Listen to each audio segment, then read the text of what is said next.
ಎಲ್ರಿಗೂ ನಮಸ್ಕಾರ. Stories 360 Kannada YouTube ಚಾನೆಲ್ಗೆ ಸ್ವಾಗತ. ನಮ್ಮ ಬೆಂಗಳೂರಿನ ಸಾರ್ವಜನಿಕರ ಆಕ್ರೋಶಕ್ಕೆ ಕಾರಣವಾಗಿರುವ ವಿಚಾರ ಅಂದ್ರೆ ಅದು ನಮ್ಮ ಮೆಟ್ರೋ ಪ್ರಯಾಣ ದರ ಏರಿಕೆ. ಬೆಂಗಳೂರಲ್ಲಿ ಸಾಕಷ್ಟು ಮಂದಿ ಮೆಟ್ರೋ ಮೇಲೆ ಡಿಪೆಂಡ್ ಆಗಿದ್ದಾರೆ.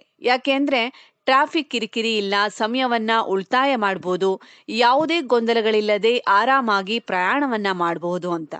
ಆದ್ರೆ BMRCL ಬೆಂಗಳೂರು ಮೆಟ್ರೋ ರೈಲು ನಿಗಮ ಮೆಟ್ರೋ ಪ್ರಯಾಣ ದರ ಏರಿಕೆ ಮಾಡಿ ಜನರ ಮೇಲೆ ಆರ್ಥಿಕ ಒತ್ತಡವನ್ನ ಹೇರಿದೆ. ರಾಜ್ಯ ಸರ್ಕಾರ ಸಾರ್ವಜನಿಕರಿಗೆ ಸಾರಿಗೆ ಉತ್ತೇಜಿಸುವ ಬದಲು ಟಿಕೆಟ್ ಬೆಲೆಯನ್ನ ಹೆಚ್ಚಳ ಮಾಡಿದೆ. ಅಷ್ಟಕ್ಕೂ ನಮ್ಮ ಮೆಟ್ರೋ ಉದ್ದೇಶ ಏನು? ಟ್ರಾಫಿಕ್ ಅನ್ನ ಅವಾಯ್ಡ್ ಮಾಡೋದು. ಮೆಟ್ರೋ ಬಂದ್ಮೇಲೆ ಹಲವಾರು ಜನ ತಮ್ಮ ಓನ್ ಗಾಡಿಗಳನ್ನ ಬಿಟ್ಟು ಸಾಕಷ್ಟು ಜನರು ಮೆಟ್ರೋದಲ್ಲಿ ಪ್ರಯಾಣವನ್ನ ಮಾಡೋದಿಕ್ಕೆ ಸ್ಟಾರ್ಟ್ ಮಾಡಿದ್ದಾರೆ. ಯಾವಾಗ 46% ಅಂದ್ರೆ ನಿಯರ್ 50 ಮೆಟ್ರೋ ಪ್ರಯಾಣ ದರ ಏರಿಕೆ ಆಯ್ತು, ಜನರಿಗೆ ಇದು ತುಂಬಾ ಬೇಸರದ ವಿಷಯ ಆಗಿದೆ. ನಾವು ಯಾವುದ್ರಲ್ಲಿ ಓಡಾಡಬೇಕು ಅಂತ. ಯಾಕೆಂದ್ರೆ ಸ್ವಲ್ಪ ದಿನಗಳ ಹಿಂದೆ ಅಷ್ಟೇ KSRTC ಬಸ್ ದರವನ್ನ 15% ಹೆಚ್ಚಳ ಮಾಡಲಾಯಿತು. ಇನ್ನ ಅದರ ಬೆನ್ನಲ್ಲೇ ಮೆಟ್ರೋ ಪ್ರಯಾಣ ದರವು ಕೂಡ ಹೆಚ್ಚಾಗಿರೋದ್ರಿಂದ ಜನರ ಮನಸ್ಸಲ್ಲಿ ಹಲವಾರು ಪ್ರಶ್ನೆಗಳು ಹುಟ್ಟಿದೆ.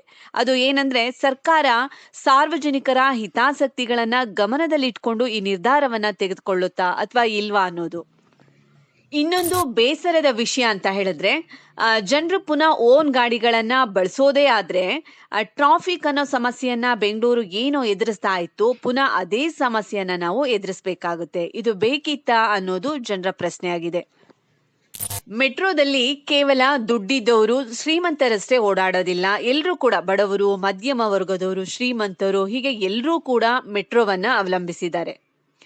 ಒಂದು ಮಿಡಲ್ ಫ್ಯಾಮಿಲಿಯಿಂದ ಬಂದಂತಹ ವಿದ್ಯಾರ್ಥಿ ನಾನು ಮೆಟ್ರೋದಲ್ಲೇ ಓಡಾಡ್ಕೊಂಡು ನನ್ನ ಸ್ಟಡಿಯನ್ನ ಕಂಪ್ಲೀಟ್ ಮಾಡ್ತೀನಿ ಬೆಂಗಳೂರಲ್ಲಿ ಅಂತ ಬಂದಿರುವಂತ ವಿದ್ಯಾರ್ಥಿಗಳ ಮೇಲೆ ಇದು ತುಂಬಾ ಹೊರೆಯಾಗುತ್ತೆ.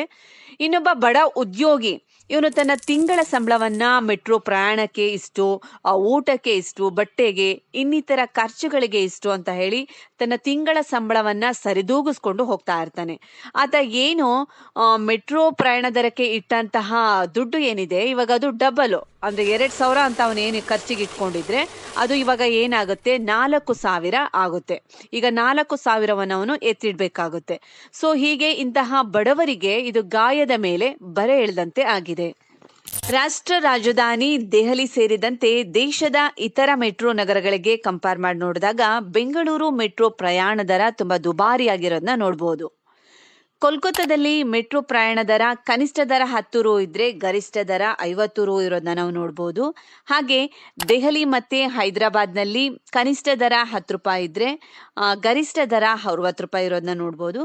ಹಾಗೆ ಮುಂಬೈನಲ್ಲಿ ಕನಿಷ್ಠ ದರ 10 ರೂಪಾಯಿ ಇದ್ರೆ ಗರಿಷ್ಠ ದರ 80 ರೂಪಾಯಿ ಇರೋದನ್ನ ನಾವು ನೋಡ್ಬೋದು.